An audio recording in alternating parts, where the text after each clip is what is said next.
00919-4000.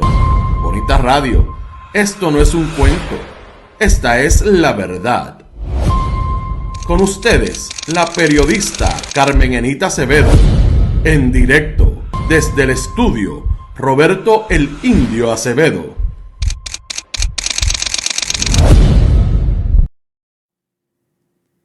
Saludos a todo el público de Bonita Radio, nuevamente sustituyendo a la colega Carmen Enita Acevedo, este servidor Manuel Ernesto Rivera. Y hoy tenemos también otra entrevista bien interesante, sobre todo porque esta entrevista tiene que ver con un impacto a su bolsillo, así que esté muy pendiente porque en Estados Unidos y en Puerto Rico simultáneamente están pasando muchas cosas relacionadas al asesinato de Charlie Kirk ayer en la tarde, y es que en Puerto Rico se ha creado y se ha generado una controversia a raíz de unas declaraciones que hizo el secretario del Departamento de Seguridad Pública, Arthur Garfield, quien ha responsabilizado al partido demócrata y a los liberales socialistas para que supuestamente la izquierda socialista liberal, según ha dicho y ha publicado en ese tweet el secretario del Departamento de Seguridad Pública en Puerto Rico, Arthur Garfield, ha dicho que la izquierda socialista liberal está fuera de control y que el Partido Demócrata es el único responsable del asesinato selectivo de Charlie Kirk ocurrido ayer. Añade que estos supuestos izquierda socialista liberal en el partido promovieron y toleraron la violencia política en el año 2009. De inmediato, el Partido Popular, el portavoz del Senado del Partido Popular Democrático, Luis Javier Torres, ha pedido a la gobernadora que desautorice estas expresiones del secretario del Departamento de Seguridad Pública.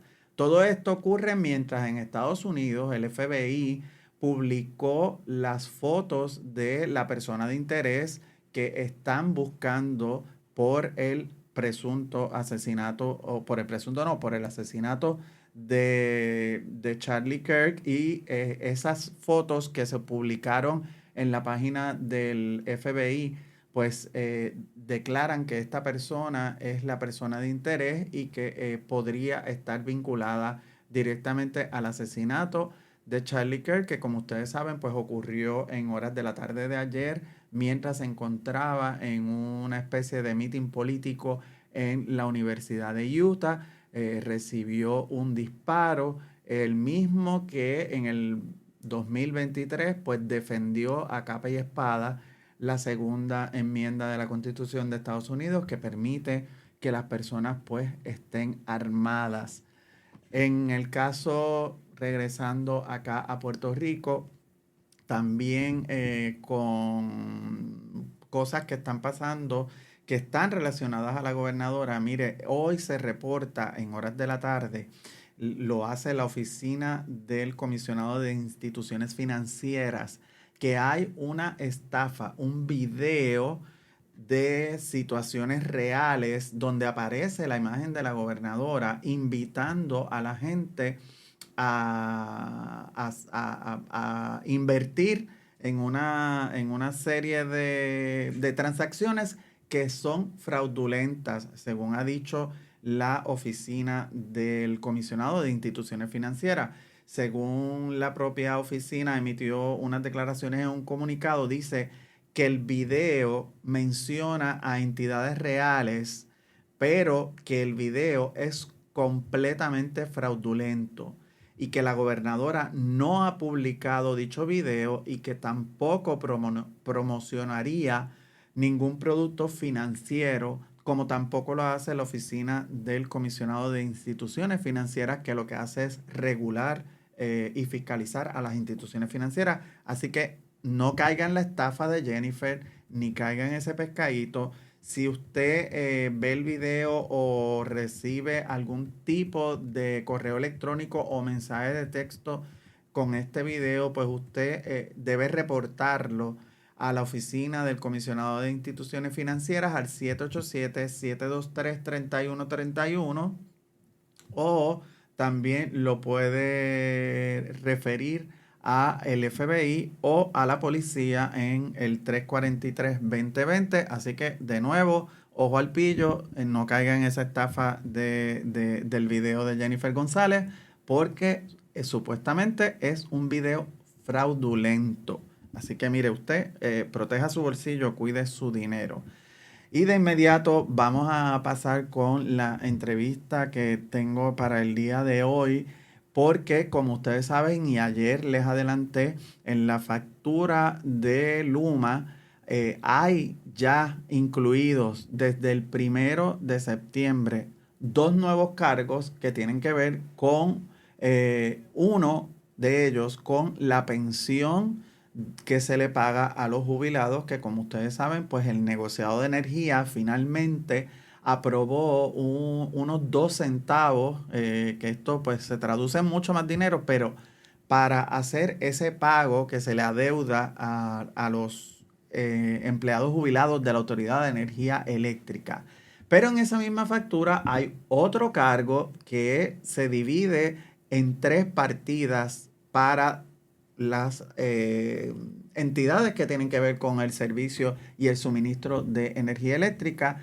Ese cargo se divide, una parte va para Luma Energy, otra parte va para Genera Puerto Rico y la otra parte va para la Autoridad de Energía Eléctrica. Y para hablar un poco de lo que son estos nuevos 2 cargos que están en la factura y los que podrían venir eventualmente cuando se resuelva finalmente el pleito sobre la quiebra de la Autoridad de Energía Eléctrica en el Tribunal Federal bajo la tutela de la jueza Laura Taylor Swain, pues hay que ajustarse ese bolsillo. Me acompaña en videollamada el presidente de la Unión de Trabajadores de la Unión Eléctrica y Riego Lautier, Ángel Figueroa Jaramillo. Saludos, Ángel. Buenas tardes, Manuel, y buenas tardes a todos los radioescuchas de Bonita Radio. Un placer estar contigo.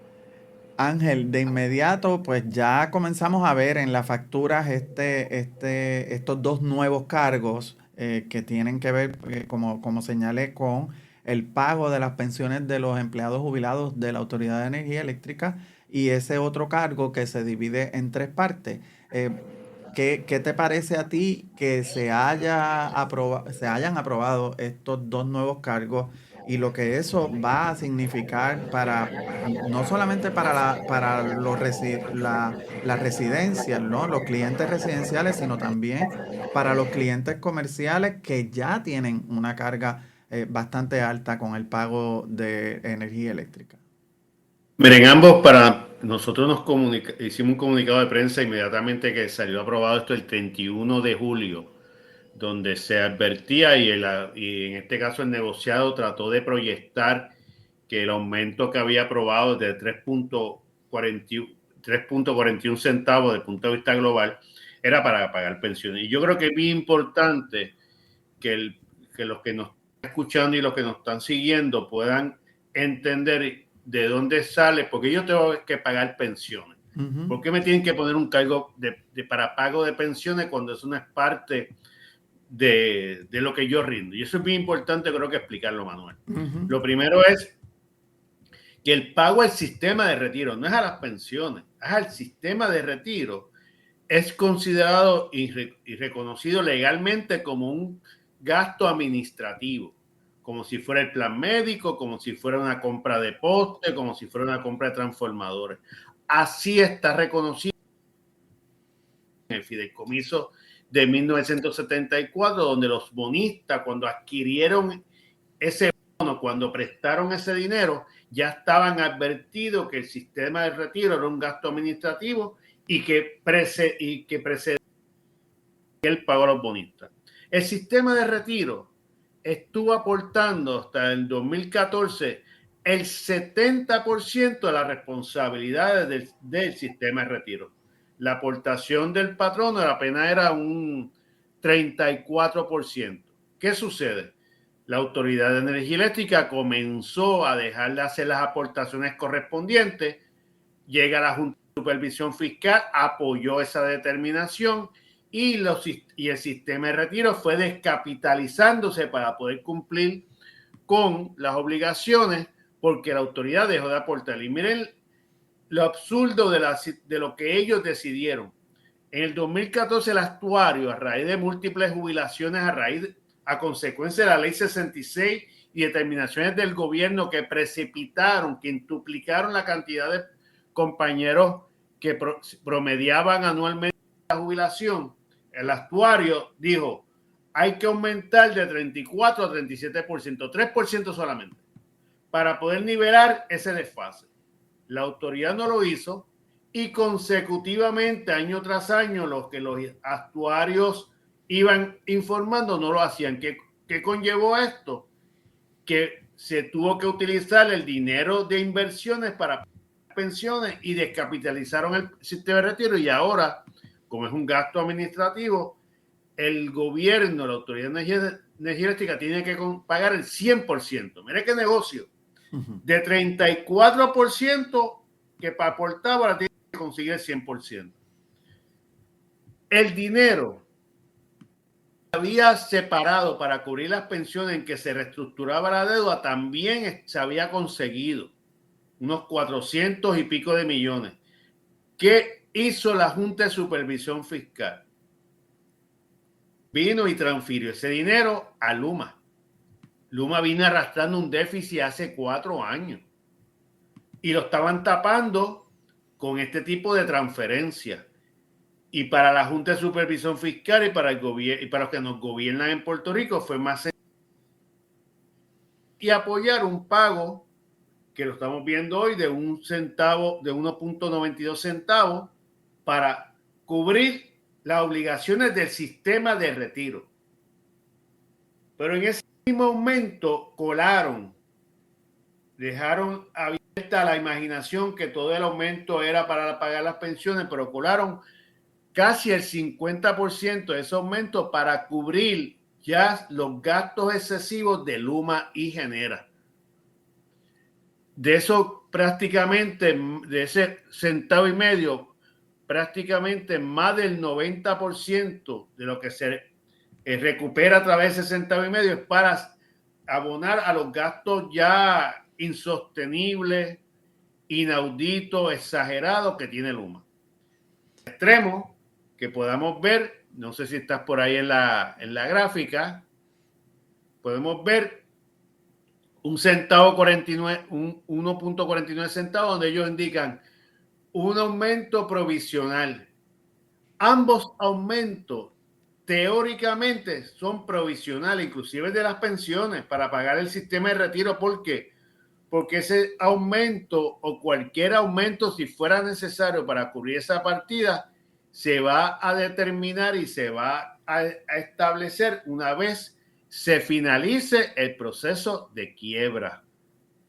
Y eso es importante destacarlo. Sin embargo, cuando usted mira la factura, usted va a notar que en el caso de las pensiones no habla nada de provisional, y en el momento que va para cubrir los gastos operacionales de Luma, habla provisional, y tampoco dicen que gran parte de esa partida es para cubrir gastos de ellos.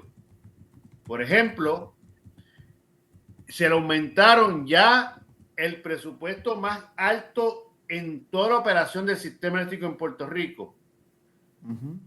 El área de la poda, 24 millones. Para que puedan tener una comparable, la Autoridad de Energía Eléctrica tenía un presupuesto de unos 35 millones aproximadamente para la poda, en sus gastos operacionales ordinarios. Luma, con este aumento, que se le ha 84 millones. Y en adición a los 84 millones, tiene casi 100 millones asignados del Fondo de Mitigación de FEMA. De que Luma tiene este año solamente asignado 184 millones para la poda. Y Luma se pasa diciendo que gran parte de los apagones en Puerto Rico es por falta de poda. Otro reglón que se aumentó a Luma. Que se aumentó en esa partida. También esa partida tiene un aumento de unos 3 millones aproximadamente para gastos legales de la reestructuración de la deuda. Entonces, que siguen aumentando los gastos legales, que por cierto, los bonistas lo están cuestionando y lo están auditando. Ayer salió una noticia donde el bufete de la Junta de Supervisión Fiscal, que utilizan para la quiebra de la autoridad, Procaward, había sometido una factura de unos, si más recuerdo, 2 o 3 millones, 4 millones, y la Junta pidió, los bonistas pidieron auditar esos gastos. ¿Qué hizo el bufete? Sorpresivamente retiró la factura para usarla. Qué cosa interesante. Si tú sometiste una factura y tú estás claro que lo que tú estás facturando es lo que se trabajaste, lo que se debe en servicio, porque tienes que retirar la factura. Una pregunta, me surge una duda de acuerdo a lo que estás mencionando, y es que ese aumento, por lo menos para el pago de los jubilados, esa partida de 1.92, casi 2 centavos en la factura, ¿va a ser por este trimestre nada más, de septiembre a diciembre, y luego se elimina? ¿O ese cargo va a persistir, digamos, hasta que acabe este año fiscal el 30 de junio? La negociadora dice que el cargo va a estar por 12 meses. Provisionalmente por 12 meses. O sea, que estaría de septiembre, ahora que entró en vigor, hasta septiembre del 2026. Pero también sabemos que hasta que no se reestructure la deuda, no podemos establecer cuánto va a hacer si fuera necesario ese cargo.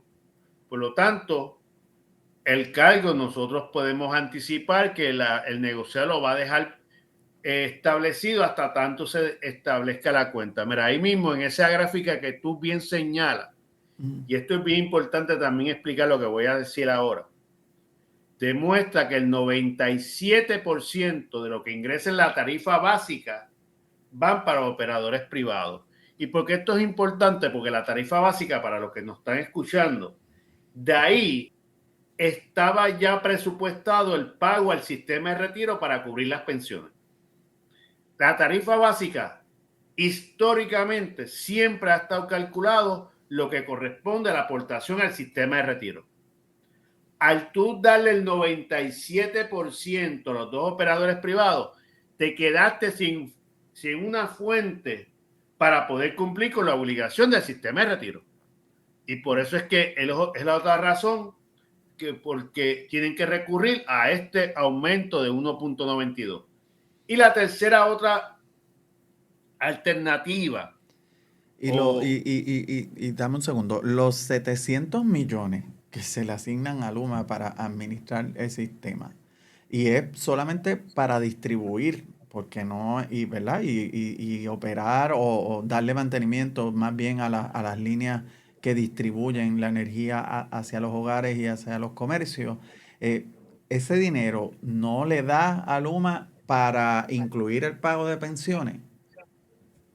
No, Luma obviamente no tiene obligación de cubrir el pago de pensiones, pero de ese dinero, de ese 100% que entra a través de la tarifa básica, había calculado una partida por año, por toda la historia, para cubrir la aportación al sistema de retiro. Pero fíjate, esto es bien importante, Manuel. El presupuesto de la Autoridad Energética para operar toda la autoridad cuando tenía la responsabilidad de la generación y todos sus componentes, más transmisión y distribución y todos sus componentes, era de 697.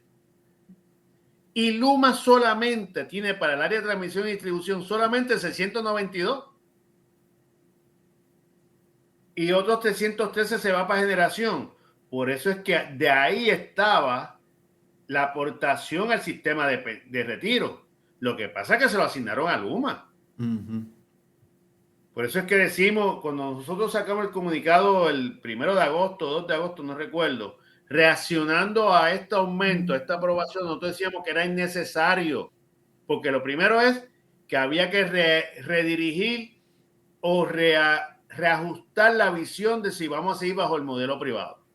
porque el modelo privado está conllevando que se está llevando el dinero, no solamente las pensiones, se está llevando todo, porque ya es insostenible la operación de los dos operadores privados, incluyendo a Genera, que su matriz está en quiebra, prácticamente en quiebra.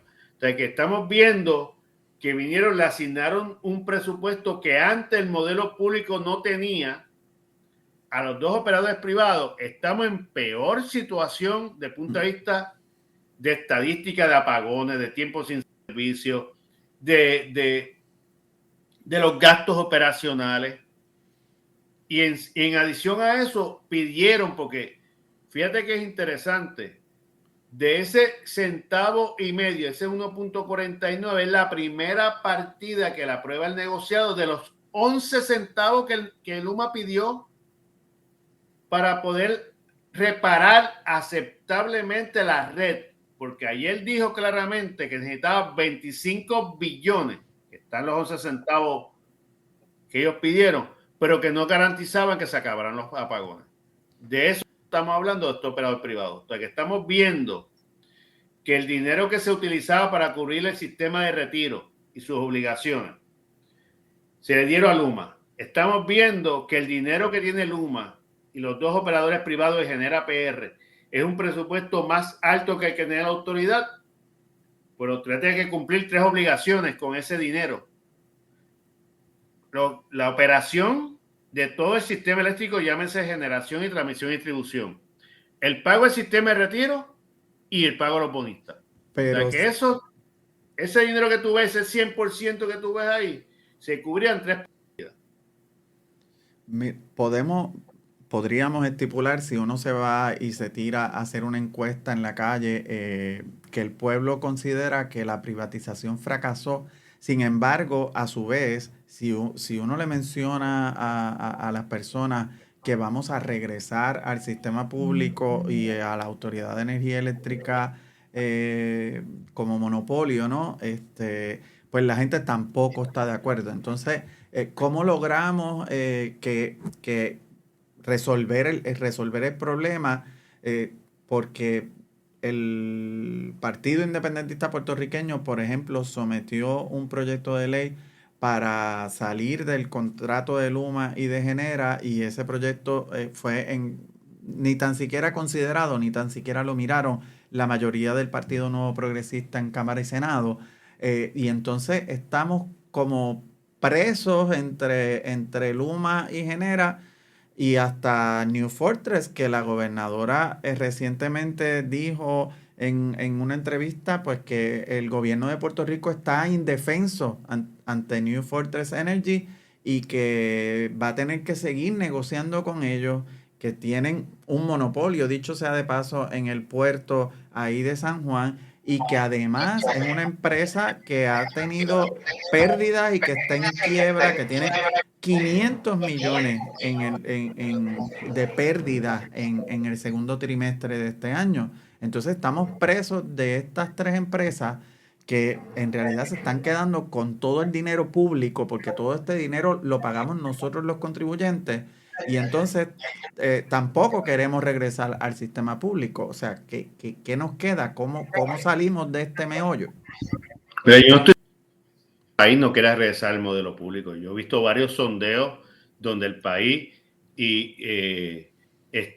mayoritariamente por más del 50%, lo he visto en diferentes medios y medios que no son, como dicen por ahí, medios aliados, donde el país ha votado de regresar a la autoridad. Obviamente, no a la autoridad que había. No debe ser una autoridad transformada y reformada, como en principio el proyecto que tú acabas de señalar podía comenzar esa transformación, esa reforma que necesita el modelo público.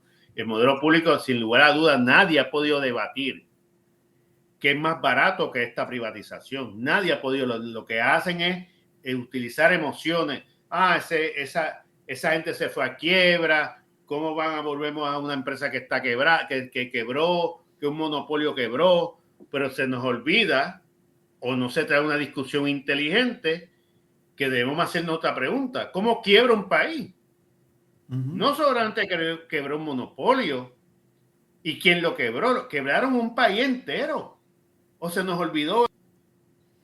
Claro, tanto el Partido Nuevo Progresista como el Partido Popular Democrático alternándose en el poder quebraron el gobierno y el gobierno está en quiebra y por eso tenemos impuesta a la Junta de Control Fiscal Claro. desde allá, desde el Y Congreso en de ese los Estados Unidos. sentido, ¿quién compite con el gobierno? Es un monopolio para hablarlo así. Ujú, Y ujú. quebraron, ¿verdad?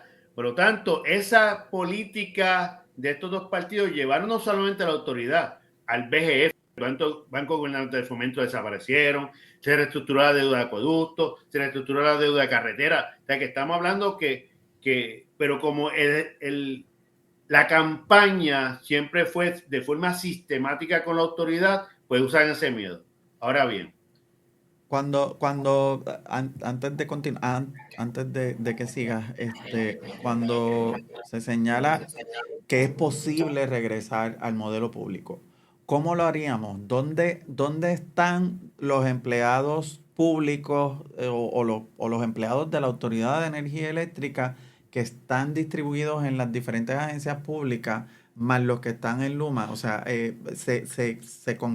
conglomerarían todos los de Luma, más los que están regados por las diferentes agencias, y entonces volvería a haber una autoridad o una corporación pública que se puede encargar entonces nuevamente tanto de la generación como de la distribución.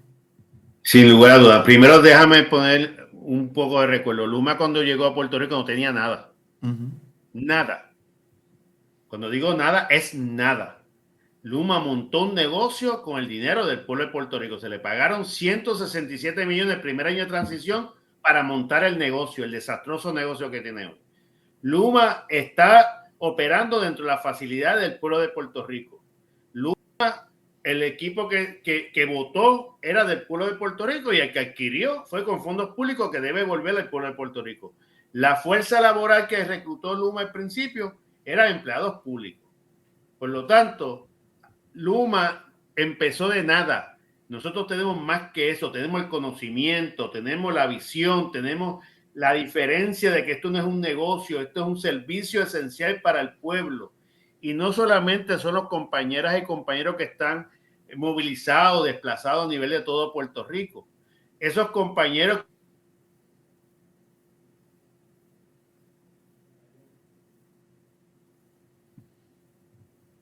Se nos cayó la llamada con el presidente de la Unión de Trabajadores de la Industria Eléctrica y Riego de la UTIER, Ángel Figueroa Jaramillo, con quien estábamos conversando sobre las implicaciones que tiene que tienen los nuevos dos cargos que se han impuesto y que ha aprobado el negociado de energía a petición de Luma para el pago de las pensiones de los empleados jubilados de la Autoridad de Energía Eléctrica.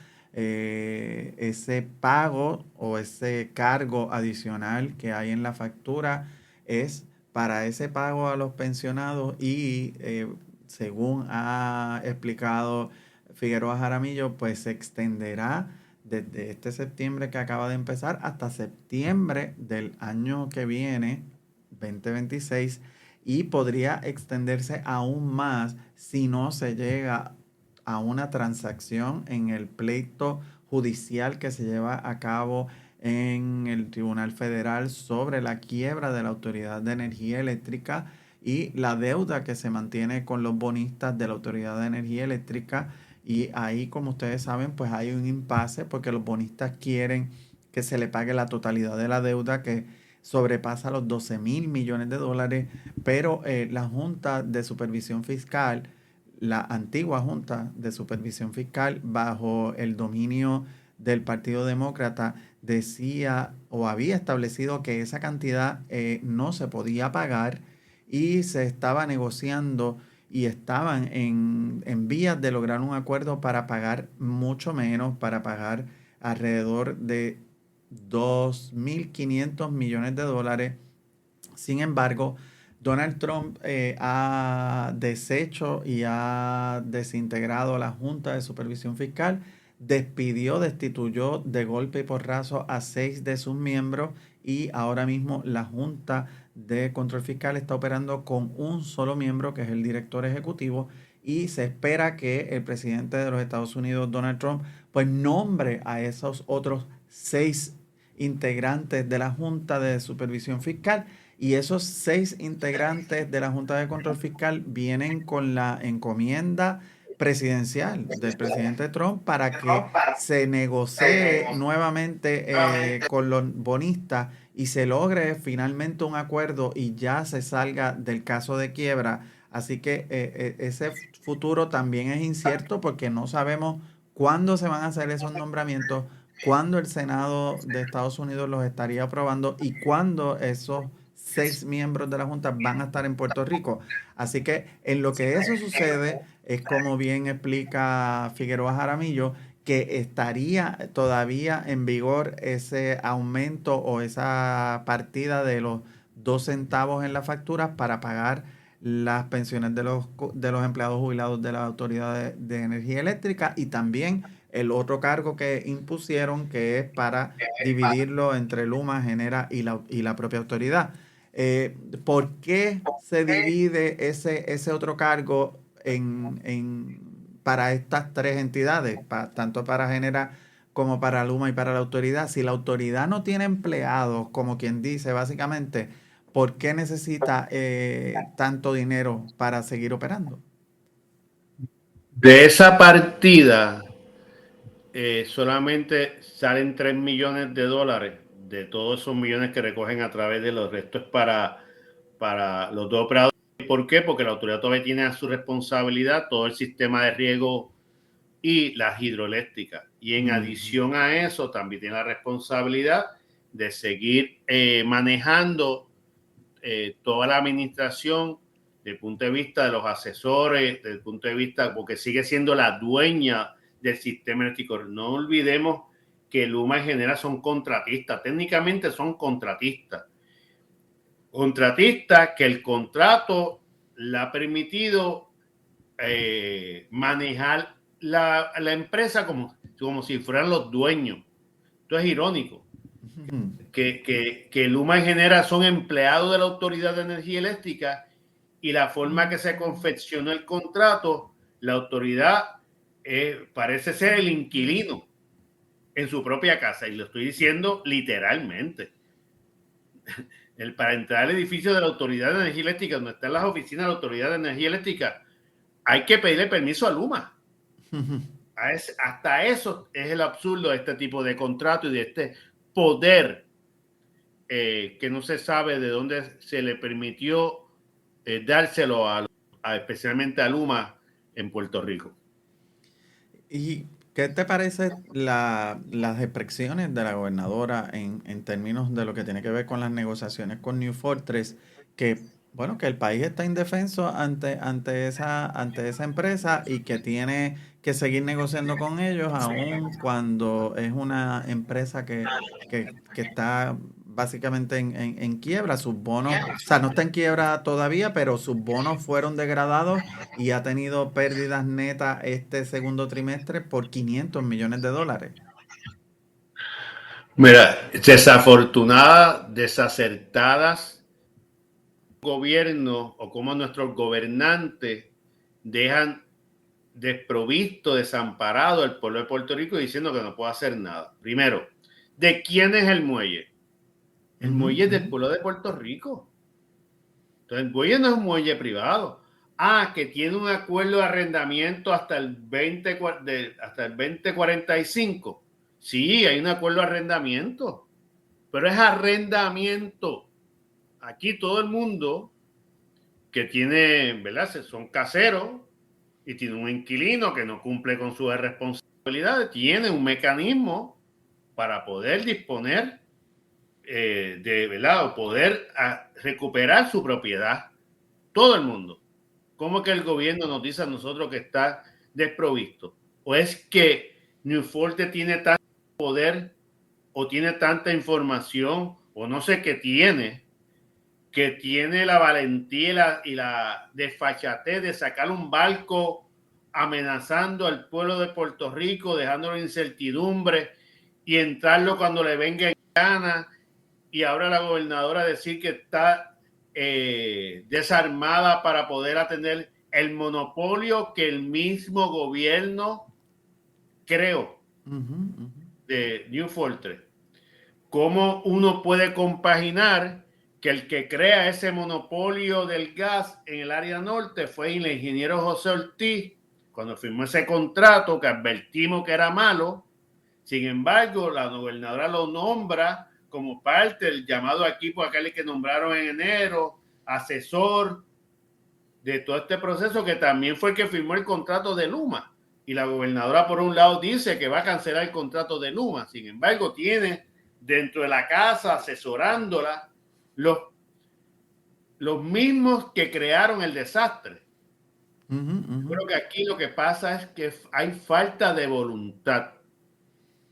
Y la cuestión ideológica que tiene, prefiere dejar al país desamparado antes de decir, New Fortress, esas facilidades son mías, arranca y vete y dime que si algo que te pueda deber, vamos a discutirlo, porque tú has fallado.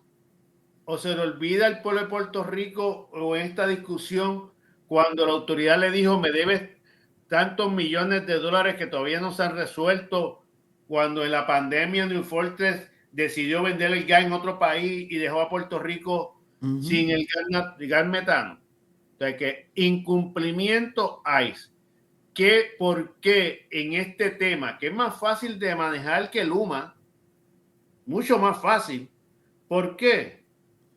Porque primero, tú puedes decirle, yo no te voy a coger más gas, yo voy a disponer de las facilidades. Segundo, el contrato que tengo con Genera, que es hijo tuyo, mira, también tu hijo ha fallado. Ha fallado grasamente.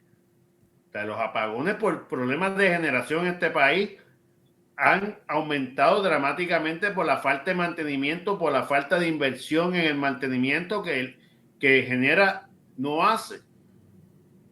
Sin embargo, no ha habido la misma fiscalización que tiene. Fíjate que es más que el de Luma sea tampoco una cuestión complicada. El contrato de Luma todavía el permanente no ha entrado en vigor. Luma está en un contrato provisional. El caso, y cuando entre en vigor el permanente, que es cuando se reestructura la deuda, es de 15 años. El contrato de Genera ya entró, que es de 10 años, ya van 2. Y un contrato que los cargos que cobra Genera de servicio son 22 millones comparado con los 140 que está cobrando Luma. Que podemos salir del contrato. Y los incumplimientos son claros. Sin embargo, yo no veo al SAL de Energía haciendo los mismos señalamientos de incumplimiento que debe hacer de la misma forma que hace con el de Luma. No estoy diciendo que con el de Luma no se haga lo que se está haciendo. Lo que estoy diciendo es que se tiene que hacer lo propio y lo mismo con el de Genera. Claro que sí. ¿Qué te parece en medio de todo esto, verdad? La Cámara de Comercio de Puerto Rico le ha solicitado al negociado de energía y también a las alianzas público-privadas, que precisamente pues dirige Josué Colón, que incluyan en los procesos de subasta de futuros proyectos de resiliencia del sistema eléctrico la energía nuclear. ¿Qué opinión te merece esto? Y si eso no sería perjudicial para Puerto Rico en caso de un accidente como ocurrió en Capeco o cualquier otra cosa que pueda darse acá en la isla. Lo primero, que la Cámara de Comercio, como lo veo, como ahora un representante de venta de alguno de sus socios. Pero habrá en Puerto Rico alguna empresa que pueda que tenga que esté detrás de la energía nuclear para entonces hay amigos del gobierno, o sea, amigos del alma que estén buscando ese negociazo y ese contrato. Sí hay compañías, se viene hablando hace varios años. Recuerdo que hace 2 años, 3 años se habló por el entonces alcalde de San Sebastián, ver esta posibilidad. Estos son microreactores que se están trayendo en un proceso un tanto técnicamente distinto que se está experimentando. No es una generación ya o una tecnología probada. Está en el proceso y como siempre tratan de usarnos como conejillos de India para todo esto. Y yo creo que primero, antes de estar buscando negocio para algún amigo o para algún socio, debemos ver cuánto nos está costando la privatización y tenemos que reformular este proceso para que las tarifas puedan bajarle al pueblo de Puerto Rico. Sí, la verdad es que escuchaba yo una entrevista que le hicieron a la presidenta de la Cámara de Comercio de Puerto Rico y ella estaba defendiendo que esto se podía hacer porque hay estados en Estados Unidos que lo hacen de forma segura y que se deben incluir en esos procesos. Ya veremos qué contestan tanto la Autoridad para las Alianzas Público-Privadas y el Negociado de Energía, porque ya la gobernadora se ha expresado varias veces en contra de la energía nuclear, pero pues también sabemos que la gobernadora dice una cosa hoy y mañana hace otra, así que hay que estar alertas y pendientes a eso. Mira, Y Manuel, la política pública del gobierno de Puerto Rico desde la década de los 90, bajo, y tengo que decirlo porque son los actores, bajo el gobernador Pedro Rosselló y la entonces eh, eh, presidente de la Junta de Planificación y secretaria de Estado, Norma Burgos, hay una orden ejecutiva donde se prohíbe la utilización de generación a través de energía nuclear. claro, y pues bueno, tenemos ahí la planta o el domo ese que hay allá en Rincón, que se quedó allí como algo inservible, porque aquello no se puede utilizar, ¿no? Aquello fue precisamente la prueba que se usaron a Puerto Rico como con ellos de experimentar. Eso era, ¿cómo se llama? Un prototipo a menor escala para ver cómo funcionaba, para entonces las deficiencias las pagáramos nosotros y ellos hacer lo correcto como hicieron eventualmente en los Estados Unidos. Eso es un mejor ejemplo. Eso es igual que se usó la pastilla anticonceptiva en Puerto Rico, el agente Ujú. naranja, por decir alguno de esos mecanismos que utilizaron los puertorriqueños y las puertorriqueñas como experimento para diferentes situaciones científicas y en este caso la generación. Ciertamente, incluyendo también a nuestros hermanos viequenses allá durante los 60 años que estuvo practicando la Marina de Guerra de los Estados Unidos allá en las playas de Vieques y en los terrenos de Vieques. Gracias, Figueroa Jaramillo, por compartir toda esta información con nuestro público de Bonitas Radio. Y yo les recuerdo a ustedes que si quieren seguir apoyando este proyecto de periodismo independiente, lo pueden hacer haciendo sus donativos a través de PayPal y con tarjetas de crédito en bonitasradio.net. PayPal y tarjetas de crédito en bonitasradio.net. Y también lo pueden hacer a través de ATH Móvil a Bonitas Radio o Periodismo 21. ATH Móvil, busca ahí Bonitas Radio o Periodismo 21 y también pues las donaciones que pueden hacer mientras el programa está en vivo en el chat de YouTube. Y yo también quiero recordarles que pueden seguirme a mí en mis redes sociales como Manuel Ernesto PR. Así me van a encontrar tanto en YouTube como en Instagram y en Twitter y en Facebook, Manuel Ernesto Rivera, para que me sigan porque próximamente viene la segunda temporada de mi programa y mi podcast Crudo sin editar, así que estaremos llevándole a ustedes pues también entrevistas por allá en mi canal y también compartiremos algunas de las entrevistas que hemos hecho aquí en Bonitas Radio allá en mi canal de YouTube Manuel Ernesto PR. Así que nada, yo los vuelvo a ver el miércoles, pero manténgase siempre conectado aquí a Bonitas Radio, que siempre tenemos información interesante y muy buena para todos ustedes y sobre todo pensando en que ustedes estén claros de las situaciones que afectan al país. Así que por ahora me despido. Nos vemos el miércoles. Este programa fue traído a ustedes por Cooperativa Seno Gandía, Solidez y Futuro. Vega Coop, de tu lado siempre. No olvide que puedes realizar sus donaciones a través de ATH Móvil Negocios, a Bonita Radio o a Periodismo 21. O puede acceder a nuestra página de internet bonitaradio.net y donar a través de PayPal o tarjetas de crédito. También puede enviar cheques o giros postales a nombre de la Fundación Periodismo Siglo XXI, PMB 284, P.O. Box 194000, San Juan, Puerto Rico 00919-4000. Bonita Radio, esto no es un cuento, esta es la verdad.